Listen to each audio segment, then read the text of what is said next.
The War Room in Clinton Riddle's Sweetwater home is a meticulously kept museum of medals, posters, and pictures.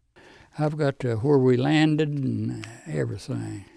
Treasures like this hunk of canvas from a World War II glider connect him to one of the greatest surprise attacks in the history of warfare.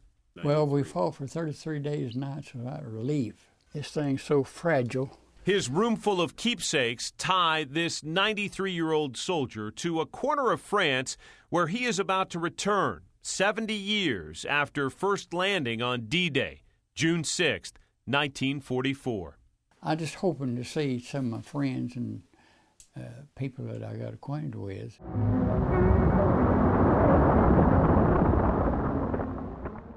Riddle was a part of an almost 4,000-man glider unit on D-Day, close to 30 troops crammed inside each glider, ready to fight as a group when they landed.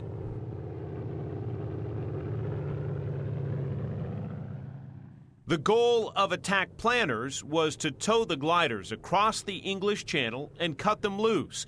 The landing behind enemy lines in France would help add firepower and protect troops advancing from the beaches.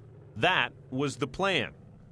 About halfway over the channel, our tow plane lost power, and we got down to about 150 or 200 feet of the channel. You could see the waves are coming up. We ran into a lot of anti-aircraft fire. After surviving the flight, Riddle and his team almost died on the landing. We cut the top out of a tree with the left wing as we went in and hit real hard, jar. In fact, it was so hard, the field radio that I was carrying, it broke the antenna off of it. Moments later, a photographer snapped this picture of Riddle fixing his radio.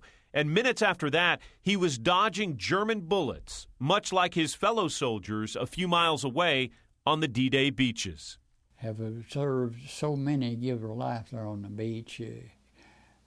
You can't help from have a feeling, well, you just thank the good Lord that you wasn't one of them. Riddle returned to those beaches to mark the 50th anniversary of D-Day. On that trip, he managed to find one of his old foxholes. I couldn't believe it. It's still there. And he snapped a photo of the clump of trees in the French countryside where this farm boy from East Tennessee crash-landed into combat. People say, how in the world can you remember all those dates and things? They're branded in my brain. It is a day branded into history, and for this Sweetwater veteran who lived it, I'm lucky I came home alive. Thanks, Mr. Veteran, for what you have done for me. It's time, once again, to make a return trip.